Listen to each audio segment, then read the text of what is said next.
about foam rolling. You've obviously seen foam rollers in the gym before. You probably know what a foam roller is. Maybe you already use it, but I would say that foam rolling is probably one of the #1 things that people kind of misunderstand what the real purpose is or how to properly do it in the most effective way. So first, I'm gonna kind of talk that all out and explain it to you, and then we're gonna get into how to foam roll the 4 most important muscle groups for foam rolling, okay? So here we go. Foam rolling is to release tension in your fascial tissue. So I don't know if you've heard of the term fascia before, but you can think of fascia as a giant spider web that connects everything in your entire body, okay? It's super, super, super thin tissue that is like connected to absolutely everything, and it's made of primarily collagen. So this fascial tissue is usually really like pliable and it's not tight, but when little trigger points form in our body, or sometimes big trigger points, which are basically just big knots, they'll pull on this fascial tissue and they'll cause it to tighten up and stiffen up, right? So it's a lot less movable, and it really, really does have a big negative impact on our range of movement and our ability to move without pain. So the idea of foam rolling, self-myofascial release is what it's called, is we are breaking up those trigger points and releasing the tension on the fascial tissue so that our bodies are able to move a lot easier. This is kind of an example that was taught to me when I did my first trigger point certification. I really loved it, and I'm gonna use it to explain it to you guys, okay?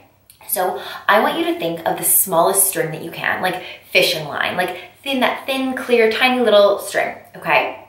Now, I want you to pretend that somebody tied a knot in that string, so it's so small that you can barely see the knot. And every single time you train, you pull that knot tighter and tighter, and the knot keeps getting tighter and it keeps getting worse and it keeps getting harder to get out, right? That's because we're training on top of those trigger points that have been formed. So what we want to do is to try to break down all of the trigger points and allow our bodies to return to our like most efficient range of movement, right? And have the most ease in our mobility. So I'm kind of going to talk a little bit about why foam rolling is so beneficial and why it's so important. So like I just said, it does have a huge role to play in releasing tension and allowing our bodies to move well. Another thing is that it brings blood flow and oxygen to the muscles. So there is a reason. You can really foam roll whenever you like. I don't want you to feel like the only time you can foam roll is before your workouts, as it's been programmed in the Fit Girl Gang, but there is definitely a big benefit to doing your foam rolling sessions right before you're gonna work out, before you do all of your joint mobility stuff and your movement prep, because it allows blood flow and oxygen to go to the muscles that you're about to train, and it allows you to make sure that your body is nice and warmed up and ready to move before we get into those compound exercises and those isolated exercises where you're gonna be putting a lot of tension on those muscle groups, okay? So, I mean, that is really important. Another thing to note is, unlike stretching where you just want to feel tension, foam rolling is probably gonna hurt. And what you're about to watch me do is very real, and it's gonna be very intense, and I have not foam rolled yet today. And I also have some pretty big trigger points specifically in my IT band and my quads. You're gonna see that right away.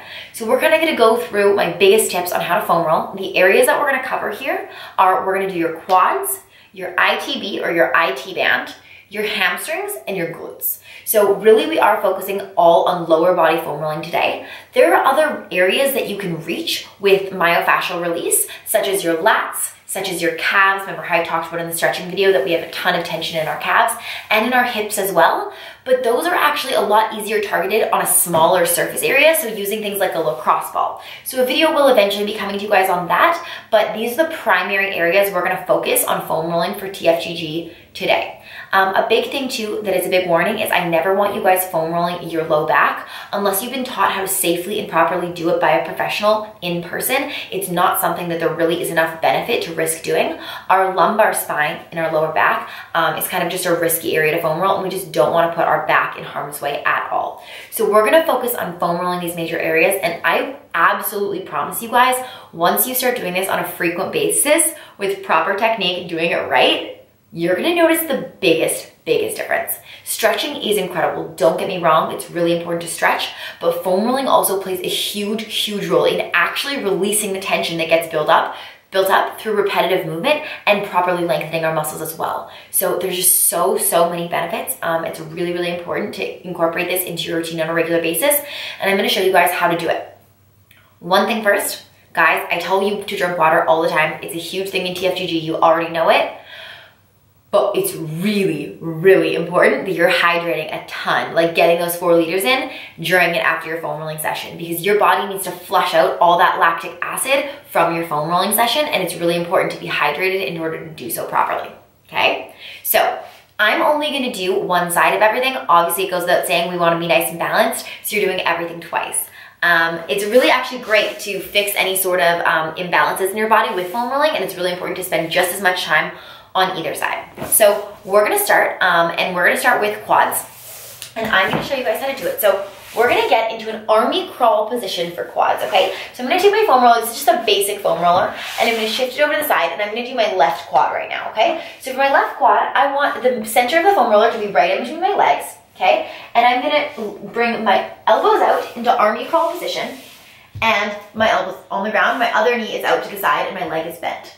So, number 1 tip when it comes to foam rolling, number 1 is to breathe deeply, okay? Even when it hurts, and it will start to hurt, it's already hurting for me, you need to make sure that your muscles are relaxed in order to properly sink into that fascial tissue.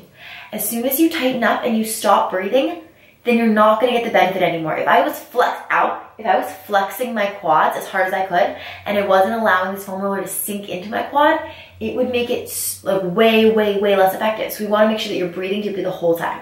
So I'm gonna show you how to properly roll your quads. So really important safety precaution is that you're never gonna go on any joints, okay, or straight onto any bones. We're just gonna do the muscly tissue. So we're gonna start at the bottom of my quad, above my knee, not on my knee, okay? I'm facing forward, and I'm gonna breathe deeply, roll it all the way up, just before my hip. Now you're just gonna roll, and as soon as you find a place where there's a knot or a trigger point, you wanna stop on that knot, okay? You're gonna stop on that knot, and you're gonna breathe. And if this looks painful, it's because it is. And you're gonna stay on those painful, painful spots for a minimum of 30 to 45 seconds, okay? We really, really wanna place time there. You can roll a little bit side to side, but press a lot of emphasis onto those knots. Once you spend some more time there, keep going. Rolling up the quad, you wanna press as much of your weight onto the roller as you possibly can, okay? Something that I see all the time is people foam rolling on top of squishy mats. It's so counterintuitive though, right? Because if you're not foam rolling on a hard surface, that foam roller is gonna dig into the mat instead of into your body, and it's not gonna be as effective. So we're really just gonna keep going, never going over the knee, breathing deeply and really pressing the muscle into the roller. It's really ideal not to talk during this, so you're gonna have to excuse me for that, but I do wanna make sure I'm giving you guys every single tip possible. And you're just gonna go nice and slow and stop. I can feel a trigger point knot right here. And once again, I'm just gonna stop on it, okay?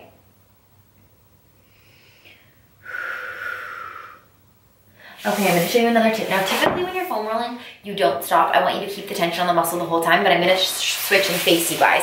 So I'm gonna keep the same leg on, I'm gonna put the same leg down, and here's what we're gonna do. So that quad is down, I'm still in army crawl position, okay, same leg.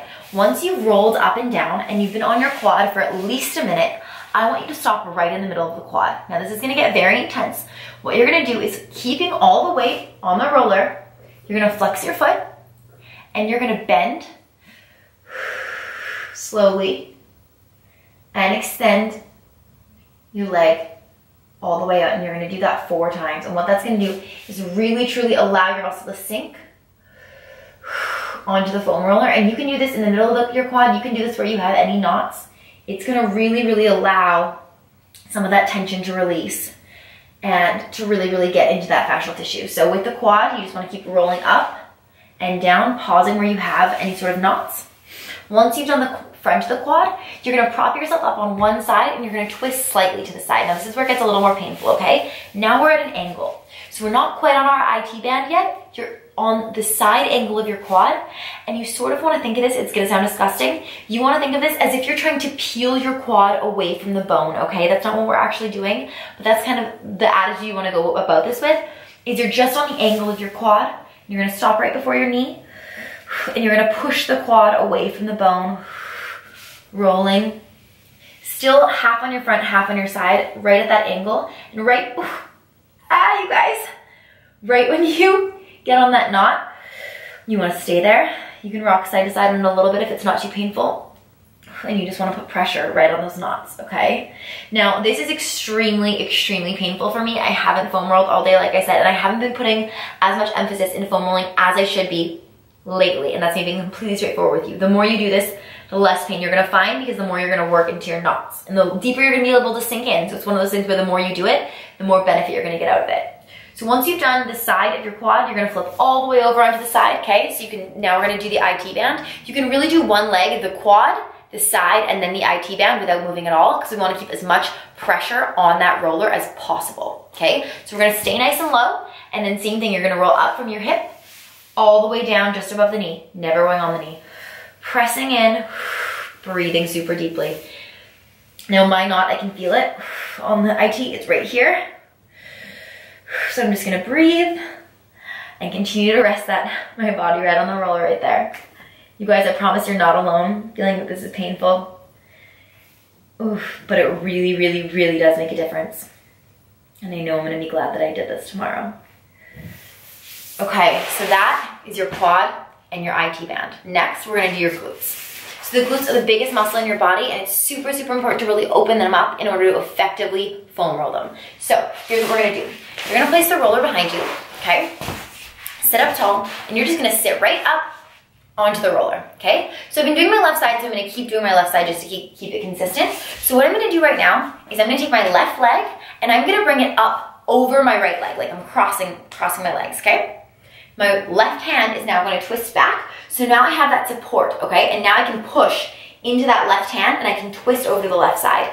Now what this did is it opened up my left glute so that it can be rolled most effectively. If I was just sitting up like this, my glute's closed, it's not nice and opened up, right? So by going like this, I can actively control my movement and really, really get into the glute. All the way up to the glute med, which is up at the top, right? You can control, you can roll all the way up into the glute med, and then all the way down, across the glute max, all through it.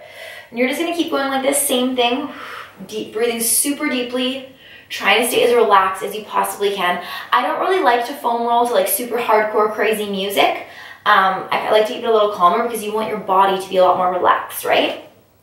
So you're gonna roll through on your glutes, and really just push as much of your body weight onto the foam roller as you can. The more you can handle, the more effective it's gonna be. And obviously it's gonna take a little bit of time to get there, but with time you'll really be able to push in.